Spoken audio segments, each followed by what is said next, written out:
നമസ്കാരം.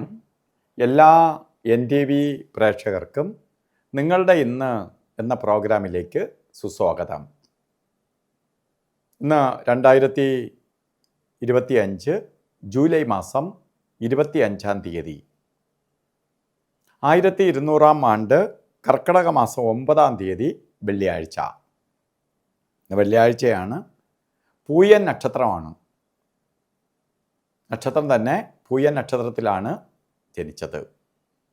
ഇന്നത്തെ ഉദയ നക്ഷത്രം പൂയൻ നക്ഷത്രമാണ്. ഇന്ന് പൂയൻ നക്ഷത്രം ജനിച്ച് നിൽക്കുന്ന സമയമാണ്. ഇപ്പോൾ പൂയൻ നക്ഷത്രം ശുഭനക്ഷത്രമാണ്. ഇന്നത്തെ ദിവസവും ശുഭദിനമാണ്. ശുക്രവാരം, വെള്ളിയാഴ്ച. അപ്പോൾ ഇന്ന് എല്ലാ ശുഭകാര്യങ്ങൾക്കും അനുകൂലപ്രദമാണ്. പ്രധാനമായിട്ട് ഇന്ന് ബർത്ത്ഡേ വന്നിട്ടുള്ളവരുടെ, കർക്കിടക മാസത്തിലെ പൂയൻ നക്ഷത്രം ബർത്ത്ഡേ ആയിട്ട് വന്നിട്ടുള്ളവർക്ക് നിങ്ങൾക്ക് വാർഷിക ഫലമാണ് ചിന്തിക്കുന്നത്. അതുകൊണ്ടാണ് നമ്മൾ ബർത്ത്ഡേ വന്നിട്ടുള്ളവരുടെ ഫലം കുറച്ച് വ്യത്യസ്തമായിട്ട് പറയാൻ കാരണം. വാർഷിക ഫലം ഒരു വർഷത്തെ ഫലത്തെ ചിന്തിക്കുമ്പോൾ വളരെ ഭാഗ്യദായകമായ ഒരു വർഷമാണ്.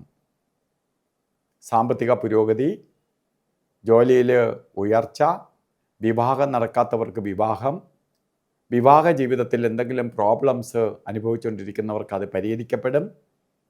അങ്ങനെ ഉള്ള നേട്ടഫലങ്ങളെ കൊടുക്കുന്ന സമയമാണ് ശരിക്ക് ഈ ഒരു വർഷക്കാലം.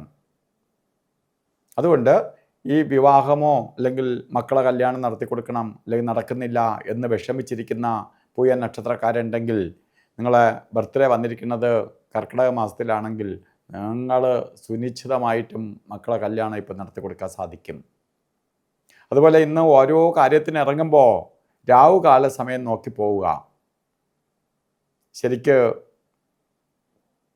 രാവുകാലം 10:30 മണി മുതൽ 12 മണി വരെ എന്ന് രേഖപ്പെടുത്തിയിട്ടുണ്ടെങ്കിലും കണ്ടൽ രേഖപ്പെടുത്തി 10:57 തൊട്ടേ തുടങ്ങുകയുള്ളൂ, 12:31 വരെ. അതുപോലെ തന്നെ ഒരു കാര്യത്തിനും കൊള്ളാത്ത 2 സമയമാണ് ഗുളികകാല സമയവും യമകണ്ഠകാല സമയവും. അതിൽ ഗുളികൻ്റെ ബന്ധം വരുന്നത് 7:50 തൊട്ട് 9:24 വരെയും, യമകണ്ഠകാല സമയം വരുന്നത് 3:38 തൊട്ട് 5:12 വരെയും. ഈ സമയം ഒരു ശുഭകാര്യത്തിനും എടുക്കരുത്. എന്തിന് ചെയ്താലും അത് വിപരീത ഫലത്തെ കൊടുക്കും. അതാണ് ചെയ്യരുതെന്ന് പറയാൻ കാരണം. ഇന്ന് നമുക്ക് അഭിജിത്ത് മുഹൂർത്തമുണ്ട്, അല്ലാതെ തന്നെ മുഹൂർത്തമുള്ള ദിവസമാണ്. എന്നാൽ അഭിജിത്ത് മുഹൂർത്തത്തിന് പ്രാധാന്യമുണ്ട്. 12:07 തൊട്ട് 12:55 വരെ 48 മിനിറ്റ് ഉള്ളതിൽ മധ്യസമയം ഒരു 4 മിനിറ്റ് ഒഴിച്ച് 44 മിനിറ്റും നമുക്ക് ശുഭകാര്യങ്ങൾക്ക് എടുക്കാം. അതുപോലെ ഇന്ന് ഓരോ കാര്യത്തിന് ഇറങ്ങുമ്പോഴും വസ്ത്രധാരണത്തിന് പ്രാധാന്യം കൊടുക്കണം.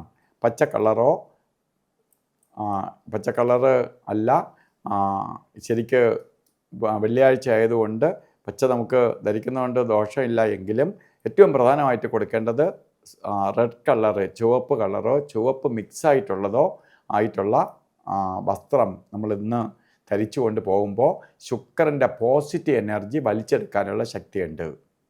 കളർ നമുക്ക് ധരിച്ചാലും ഈ ദിവസത്തിൻ്റെ കളറുണ്ട് പ്രപഞ്ചത്തിൽ, ആ കളറിലുള്ള പോസിറ്റീവ് എനർജി.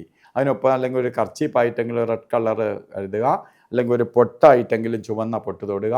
ഇതൊക്കെ നിങ്ങളിലേക്ക് പോസിറ്റീവ് എനർജി വലിച്ചെടുക്കാൻ സഹായിക്കും. ഇന്നത്തെ ദിവസം എല്ലാവർക്കും ശുക്രഭഗവാന്റെ അനുഗ്രഹത്താൽ നല്ലത് വരട്ടെ എന്ന് പ്രാർത്ഥിച്ചുകൊണ്ട് നിർത്തുന്നു. നന്ദി, നമസ്കാരം.